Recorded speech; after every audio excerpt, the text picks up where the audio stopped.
Good morning. It is day 124 days of the hard lockdown in South Africa, the longest lockdown in the world.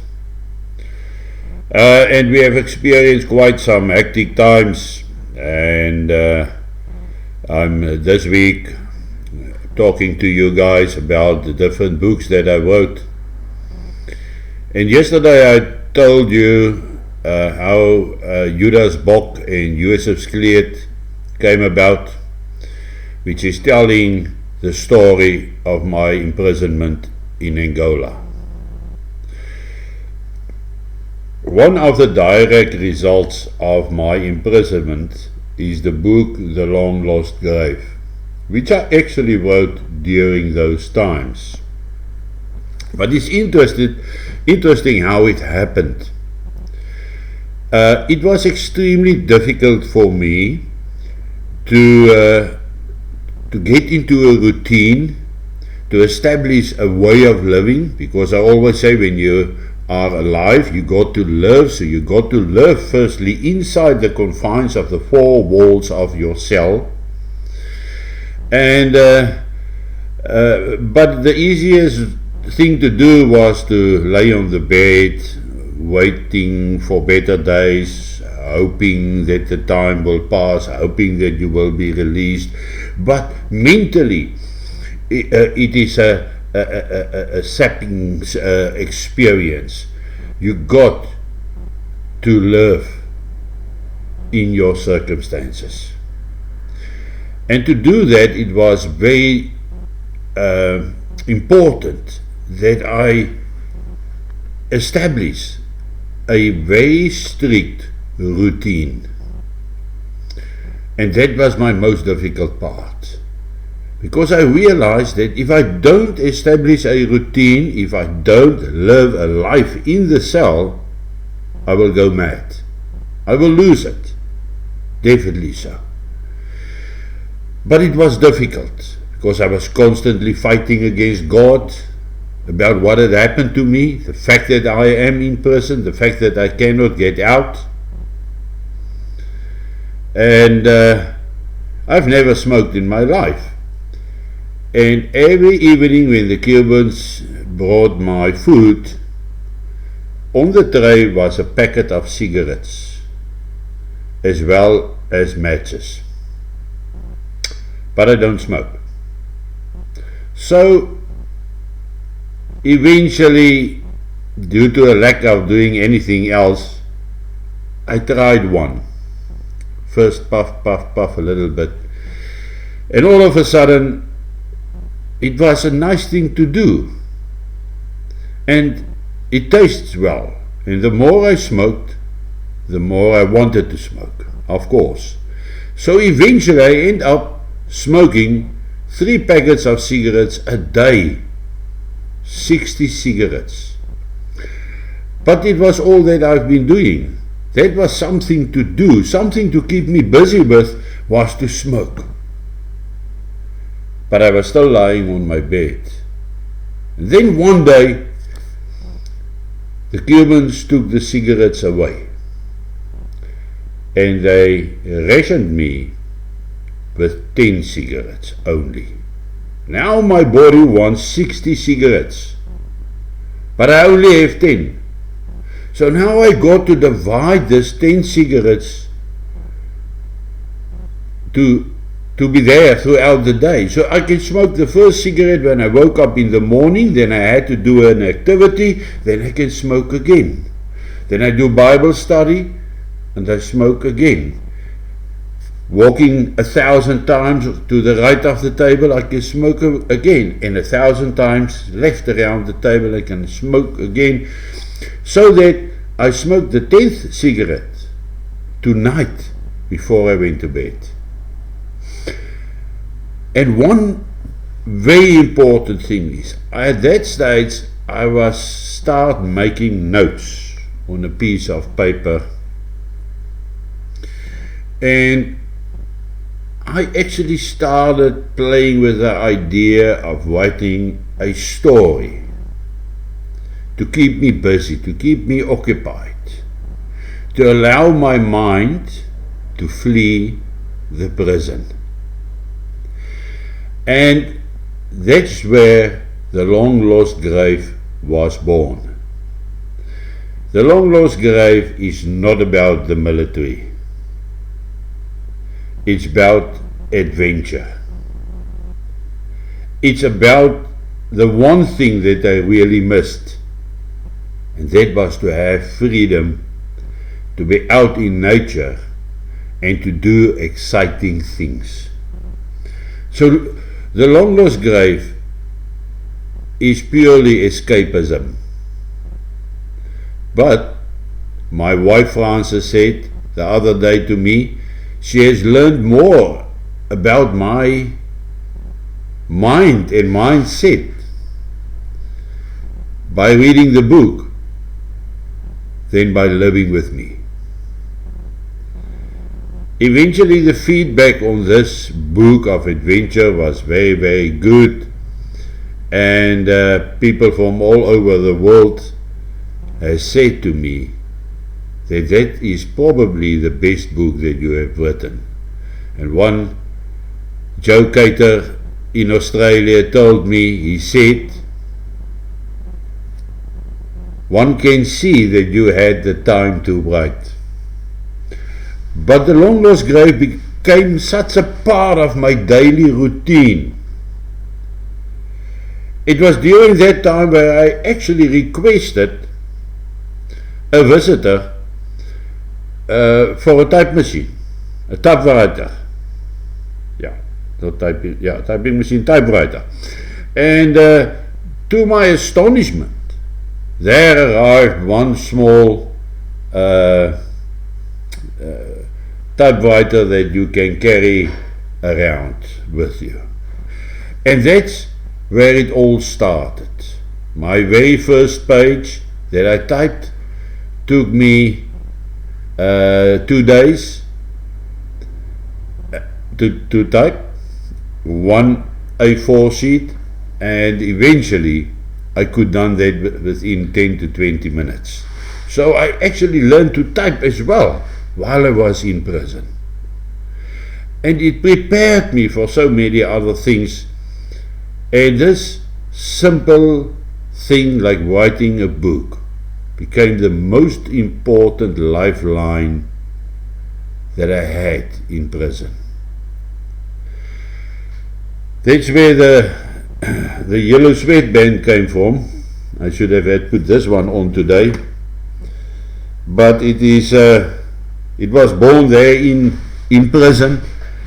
I had an old t-shirt there, and I ripped the part off and I tied it around my head to keep the sweat from running into my eyes while I was working. So to me, this yellow band became synonym with writing. And even after I returned to South Africa, I have continued using this yellow headband. When I finished, finally, the long lost grave, it was on the 14th of May 1987. And for all the years it was lying, traveling with me all over where I used to live and work. And somehow this manuscript has survived. And during 2017, we decided, well, let's give it a go and publish this book after 30 years. So although this is actually my 5th publication, it was the first book that I ever wrote by myself. And we published it on the 15th of May 2017, exactly to the date, 30 years after I completed it in prison in Luanda. Telling a story about a journalist doing exciting things, diving, treasure hunting, at the Tsitsikama National Park in the Southern Cape, because it's so green, it's so nice, it's so beautiful. It is something that you don't experience in prison. It's there outside. What a great story eventually. And I'm so grateful and thankful that once again it was the prison that prepared me for writing, because I actually, since childhood, I wanted to be a writer, an author. But there was never money or time, because when you want to write a book, you must be self-sufficient for at least a couple of months until you finish your book. And you don't have a sponsor, you spend your time working, not writing. And the prison was the perfect time to start it. Very soon after I was released from prison, somebody actually gave me a PC, a personal computer, and it could only do word processing. It was that green color with the little green letters, DOS programs, and nothing more than that. But that inspired me actually to start a new story. And I did. And I also kept those parts of the story which I've written, and I actually did it in English. I did about the first 100 pages of the book, and then my life took another bad turn, and also that piece of a manuscript traveled the world with me. And then in 2017, after the successful publication of The Long Lost Grave, I decided to finish this other half-written manuscript called Destiny. And Destiny is about the life of the Special Forces, as well as the opponents, who is the SWAPO Special Units. And I play it off against each other. I go and look at what motivated the South African boy to become a Special Forces operator, what motivated this Uwambu boy to become a special unit member of SWAPO, where they did their trainings, etc., and eventually how this whole almost invisible competition is happening on both sides and across the borders. And it's a great story if you like action. If you like to read about war, then it's a good story. And the story ends on a very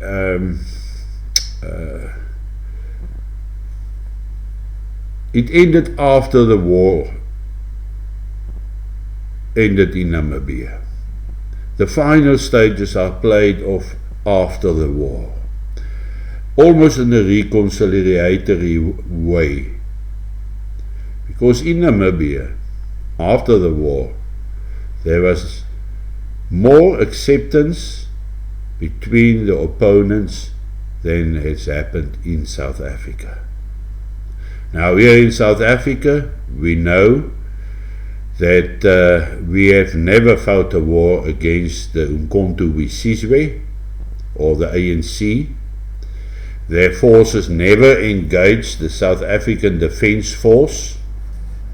They have never bear the brunt of the power that we used to have.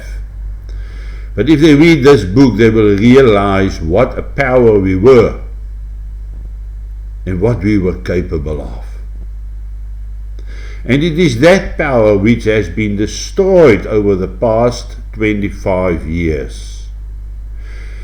It is that same people who has been marginalized to nothing, who is now being told in the history books of the country, were the rubbish of society, and that they, the ANC, was the victors in the war. They did not even participate. But it's what they are telling their kids. And it is about what they are not telling their kids. They are not telling their kids how we kick their asses inside South Africa. They never tell their kids how we kick the asses of the Russians, the Cubans, the Angolans, and Swapo. That is not being told to the youngsters. And now we are sitting with everybody under the age of 35 who haven't lived in those times, but they are the youth of today. And they are the most disgruntled group in South Africa currently. They are the group, they are the masses who is threatening our existence as it is today. Because they are out of work, they are going hungry, they don't see a future, they blame the whites because they were told that it is our fault, it's Jan van Riebeeck's fault that things gone wrong in South Africa. And even the COVID-19 failed motorcycle ambulances are being blamed on apartheid. So if anything goes wrong, if there's no money, there's no food, then they blame the white people, who have once been such a proud and a strong and a reckoned force. So now, by waiting 25 years and telling all these lies about white South Africa, we are now being threatened by youth, by masses who thinks that they can overrun us easily. And that's where the threat is coming from, the threat to us. And somehow we will have to counter that threat. We are now heading to that threat. When the economy collapses, when there is no money, when there is no food, when deliveries can't take place, when fuel is not delivered, they are going to run into the street to take their revenge, according to what their parents have told them, and their leaders have told them, and the leaders have said many times, kill the whites, kill the farmer. It will be a shock to them when they meet the old man of destiny. Because our destinies are also laid out for us. We cannot evade destiny. We cannot get around it. We cannot take a shortcut. Your destiny is your destiny. If that is what God has planned for you as your destiny, so it will be. Think about it when you drink your condensed milk coffee today. Think about it. We got to survive what is coming our way, but we will, because it's our destiny.